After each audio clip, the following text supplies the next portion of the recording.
Yo, what is up, everybody? I just came back from E3 and I played a ton of Madden 16 in those 3 days. And I'm gonna try to give you guys all the information I possibly can about Madden 16 from all the time I played in those 3 days and the people I talked to at the EA booth. So this is Madden 15 gameplay, but we're not gonna focus on that. We're gonna focus on Madden 16. And yes, I did go to E3.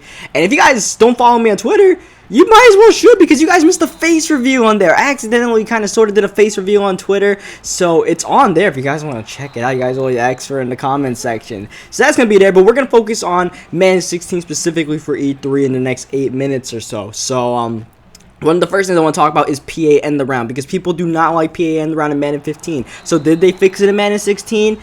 Kind of, sort of, yes. It's still in the game, the play, but you cannot hot route once you call the play, which is big, because one of the big things about PA end the round was the fact that you could hot route the auto motion where the wide receiver fakes to end the round. You have any play that has an auto motion in it where there's like a light blue line and the receiver moves before the play is called. You cannot call a hot route in any of those plays, I believe, mainly PA end the round. So that was the fix for PA end the round. That's a cool little thing that EA did that shows that they listen to the community. I know people don't think they don't, but they did. And another thing they fixed is, as you guys see here, this guy's trying to run a makeshift screen. They took out makeshift screens in the game, which is where you call a screenplay, but you put like a wide receiver on a drag route, so you have like two different people running the screenplay. On screen passes, you also can't call hot routes, which I kind of sort of, I mean, I didn't really care about drag screens too much and stuff like that, but when someone would when I call a screen pass myself, sometimes I would like to just put like a slant over the top in case, you know,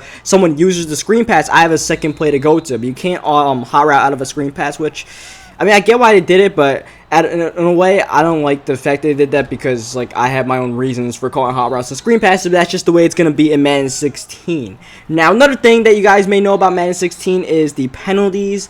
If you guys read about, the penalty calls are going to be up this year. They're going to call more holding. They're going to call more encroachment, all kinds of stuff they're going to call. The one thing that I noticed that they still do not call in the game is pass interference. Pass interference, you can still bump receivers like crazy and not get called for pass interference, just like how it is in Madden 15, same way it is in Madden 16.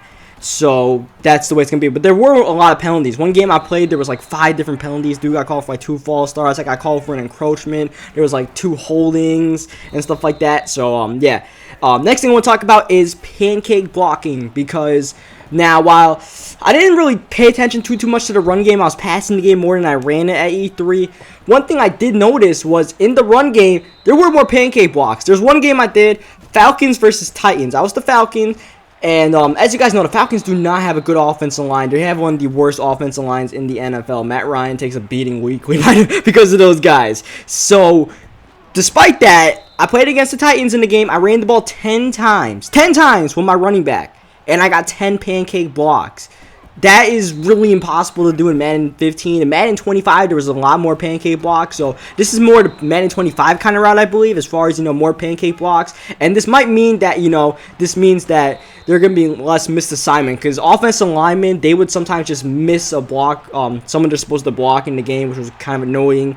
This might mean that they fixed that up. But I definitely did notice there's more, I guess, registered pancake blocks, because sometimes there would be pancake blocks in Madden 15, but they wouldn't register. So maybe it might help out the run game in Madden 16. I don't know too much, because I didn't run the ball too much, but that's one thing I did notice about running the ball. Another thing I noticed about running the ball is when you do run the ball, you can make an immediate cut out the backfield. If you notice a hole in the backfield, you can make a really quick juke from right to left without really juking, just cutting immediately in the backfield, and it's a really sharp cut. And I mean, I guess it's a good addition. Sometimes it can be a little bit of like a cheese thing where like it's hard to tell if someone's going to do that. It's a really unrealistic cut, I should say, not really a cheesy cut, unrealistic, but you can make really sharp cuts in the backfield. But at the same time, that does help out, because if you notice a cut, like an offensive line opening on the left side when the play is designed to the right, and you can't get there in time because you're bumping into the O-line, and like the game doesn't reward you for it in the past Maddens. I guess they tried to reward you for that, but yeah, definitely a lot of quick cuts, and jukes and stuff are a little bit different. That's the way it is every single year with Madden. They try to make the game more realistic. They try to make cuts more realistic, and they usually do a good job of that from year to year, and they did that again. So when you play the game, you're gonna have to get adjusted a little bit to juke moves and stuff like that, but it isn't a major difference. So yeah, and speaking of run game, one more thing about the run game and just the game in general: suction tackling. tackles. That spamming the A button, the flashlight tackle, whatever you want to call it. That was one of the biggest pet peeves I had about Madden 15. That is all but gone. I mean, there's still the flashlight tackle, but you're not going to suction from like 4 yards away into a guy. They definitely toned it down, thankfully, to make it more realistic. So, I mean, when someone else would run the ball, I would try to suction tackle all I could. I specifically would try to suction tackle, and I wouldn't be able to. Now, I wasn't really that good at suction tackling at all in Madden 15, but, I mean, I would get my fair share. But I did not get any in Madden 16, which means that they stood it down. They know, people I talked to at the EA booth and stuff like that, and people who were playing the game, they noticed it as well.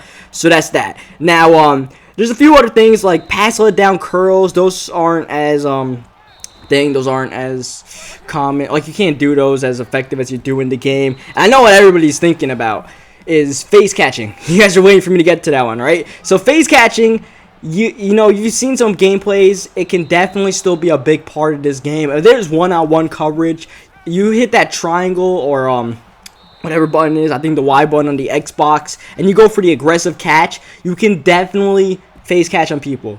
Like, in a one-on-one coverage, you can absolutely take a dump on a cornerback, alright?